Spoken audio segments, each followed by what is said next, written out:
Hello, Pete. Thank you for joining me. Could you tell the audience who you are and what you do, please? Hey, Gudrun, great to be here. Thank you so much for having me. My name is Pete Matthew. I am a chartered and certified financial planner, so I help clients organize their finances to better serve their life goals and needs, really. I own and manage a practice down in Penzance, the far southwest of England in Cornwall, and called Jackson's Wealth Management. And I'm a podcaster. I began a podcast 6 years ago, shot a bunch of videos for a couple of years before that. So I've been putting decent financial information online for 8 years now under a brand called Meaningful Money. Okay, and what was it that encouraged you to start that Meaningful Money podcast? What was the idea behind that? It's two answers to that question: the idea behind it, and then the trigger for it. So, I'll take the trigger first. The trigger for it was that, three things really came together. Firstly, a lot of people in different scenarios in my life told me I was good at explaining things. And when enough people say something to you enough times, it kind of sinks in and you start believing it. So, maybe I am good at explaining things. Secondly, I wanted to sort of help more people than I could ever help one-on-one. So we have very long-standing relationships with our clients, over many years and many generations. And that's fine, but there's only so many hours in the day. So I wanted to see the benefit of good financial planning that I see every day in my clients. I wanted to basically spread the message that much wider so more people could help themselves.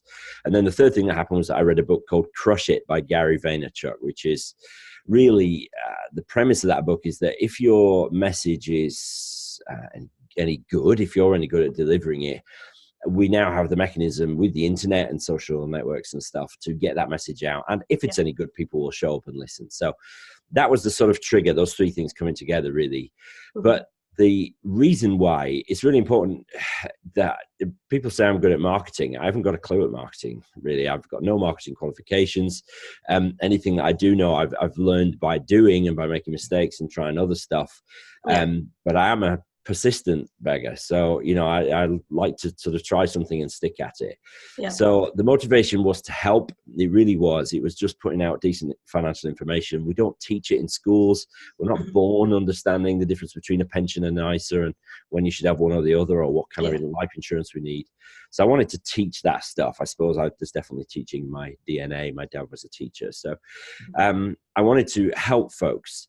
And I never intended it to drive business to my bricks and mortar practice. I didn't even think that was possible online. But it's turned out that is the case. We'll talk about that in a bit. Yeah. So who are your listeners? Is there a typical Meaningful Money listener or does it vary? Yeah, my niche is the UK public, which is not really much of a niche, is it? But inevitably, there's a big concentration in the Southeast, actually. Not sure why that's the case. More people, maybe. I don't know. So there's a big concentration of people there. Most are 30s and 40s. Quite a lot have a young family or are thinking to start a family. Generally, as you can imagine, it's very often people who have had some kind of trigger to take a serious interest in their finances, perhaps for the first time. So maybe they've done their 20s and they've had all the fun and spent all the money or whatever that they've had, and suddenly think, you know what, I want to buy a house, or I want to get married, or whatever, start a family. And then it's maybe people in their 50s, so I get a few of those as well, who are suddenly thinking that retirement, whatever that means, might be looming, and so they need to really sort their sort of lives out when it comes to their finances. So those are the triggers, really. And so generally, though, the sort of the avatar listener is 30s and 40s, reasonable income, wanting to take their finances seriously. That's the sort of the general ideal listener, if you like. Yeah, I guess you've started to answer this, but what value are you giving your listeners when they tune in? Well, we're not born understanding this stuff, and the personal finance industry seems to delight in making things as complex and as impenetrable as possible. So the value really that I get, the strap line of the show is everything you need to know and everything you need to do to secure your financial future. So it's basically, if you understand this stuff and do these things, pretty much your future is secured. It's guaranteed, because actually personal finance is dead simple. The maths is dead easy. And once you understand the right way to invest and the right way to take advantage of the tax rules and stuff, it's not difficult. And for most of us, 98% of us, we just need to do a few things consistently over time. Most of us don't need complex offshore planning or, sort of specialist sort of taxation work or anything like that. We just need to spend a bit less, save a bit more, invest wisely, and make sure we got some basic insurances in place so that we don't, have the whole thing swept out from under us if we get a nasty diagnosis. So the value is in helping them to help themselves. That's what I want to do primarily. Yeah.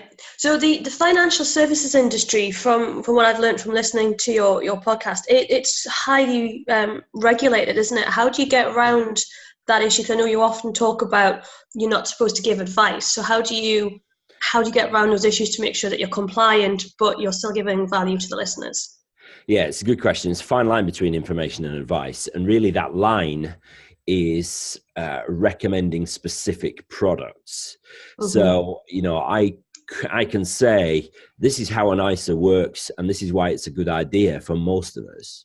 Yeah. But the second I say, hey, you know what, XYZ financial company has launched a new ISA, which has these great new features, you should check it out. Yeah. That would step over the line of regulation. So that would fall into something called financial promotions. So as long as you stay very general, and as long as you talk about sort of general products like pensions or ISAs rather than a Royal London pension or a Hargreaves Lansdown ISA, and stay away from recommending particular brands, then it's okay. It's okay. The regulatory rules are not difficult to stay the right side of. Yeah. I think too many advisors definitely use that as an excuse not to actually get going with content marketing. So how do you deal with it if a listener says to you, like me, for instance, I wouldn't know where to start with an ISA. Can you point me towards a selection of ISAs without recommending one in particular? Is that a safe thing to do? No, that'd probably still be a little bit close to the wire. But what I would say is that really, what I try and help people understand is that really an ISA is an ISA is an ISA. It's just a wrapper. It's a sort of bucket, if you like, that you put money into. What really matters is what's inside the bucket, so what you're investing in. Mm-hmm. And again, I got to be careful with that. I can't recommend specific funds or anything like that. Yeah. But I can tell people how to find their own funds, and I have a course for that, and I've done some podcast episodes on that. So it's really about educating. And the problem is people very often can get hung up on stuff like that. Which ISA should I have? Well, to be honest, as long as you got one, it'll probably be all right. Certainly it's better to have one than not. So rather than obsess and lose too much sleep over which one, better just to crack on and get on with it. So, it's about trying to remove some of this angst as well from people, from overthinking this stuff when they really don't need to. So I'm guessing that unlike when you see people having budget holidays and the airline's gone bust, that's slightly less likely than an ISA. So people aren't risking losing everything by dropping money into a particular place. It's safer. Well, no, not really. And there's two ways really you can lose money. You can invest very badly by sharing in a single company, and that company goes bust and you lose all your money. But that would be very unwise investing. There are very good protections in the UK for if a financial provider goes bust. Right. So if you do invest in an ISA with a bank or with an insurance company or with an investment house, there are limits, but there's very good protections for most ordinary folks, like you and me, who don't have sort of tens of millions socked away. For most of it, the sort of savings that most people have, they're going to be pretty much covered by the Financial Services Compensation Scheme rules. So it's there's coverage there. Oh, well, that's good to know. So how do you think your podcast helps you stand out from the competition? Yeah, it's not difficult to stand out in financial services because we're an army of sort of grey-suited, middle-aged men, unfortunately. So standing out isn't that difficult. But the advantage it gives me is I think we as a profession forget what a massive deal it is for somebody to walk through our doors, because mean, we'd rather talk about sex and death than money very often. Yeah. And certainly our earnings, when we're up to retire, all that sort of stuff, it's an uncomfortable conversation. Yeah. And so to have that conversation with a stranger, even a professional, can be, a real source of worry for people. Yeah. They're worried they're going to get ripped off. They're worried they're going to be made to look stupid or sort of ill-disciplined or something like that. Yeah. So what the podcast does is it enables people to know me, like me, and trust me before they step in the door. And before the podcast, when I was shooting videos, it took 18 months. But after 18 months, I had an email out of the blue from a client who gave me a prospect at that point. He gave me his entire financial situation in an email. I mean, who does that? I know nobody does that, including numbers. Right? I have this much here and this much here. It's like, oh my God, didn't put account numbers on or anything.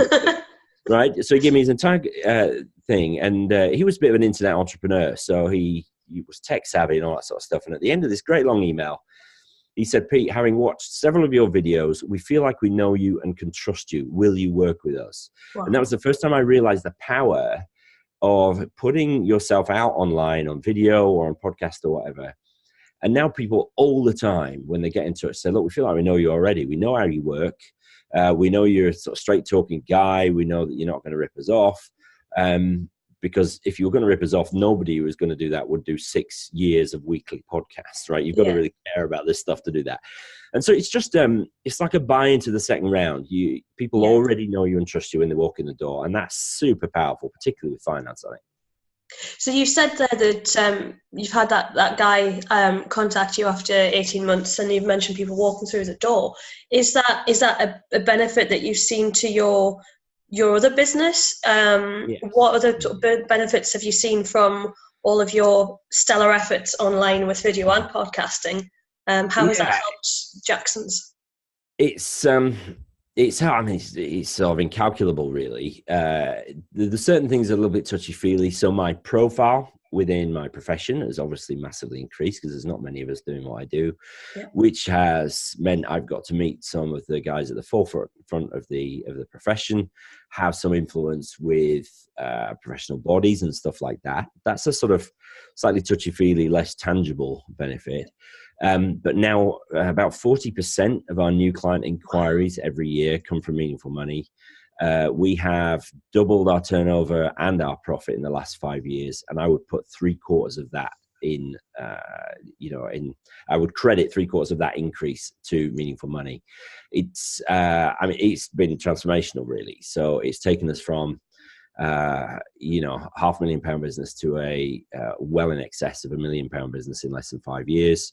And it means I'm really, really busy, which is nice, but causes me other problems as well. So it's brought money in, it's brought kudos to the firm and to me personally. So many benefits, which I'm extremely grateful for. That's incredible. So it's definitely been worth sharing your industry knowledge and your years of expertise and sharing that online. That's fantastic.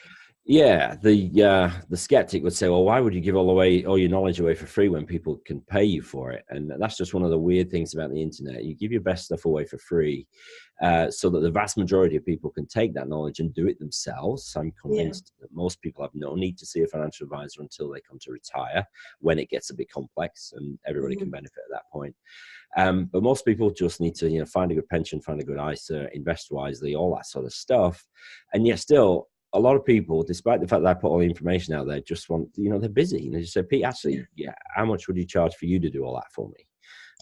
And so we're busy. And I also get asked, with it being the internet, what's the quality of the inquiries like? I mean, we're a wealth management firm. You can't hire me unless you've got £250,000 to invest or any more than 100,000, right? So, you would expect for us maybe to get a lot of sort of inquiries which are sort of below that, people without that kind of money or people with bad debt issues. Just doesn't happen. Usually the vast majority of inquiries now are absolutely in our sweet spot for the kind of clients we would like.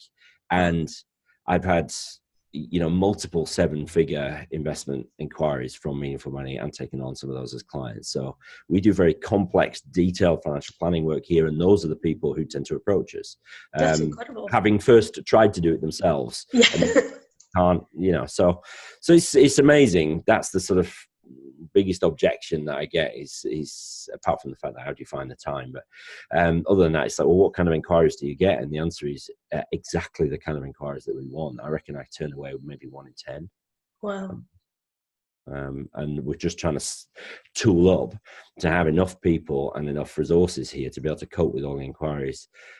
Currently, I'm giving away to other trusted advisors around the country more inquiries than I take personally.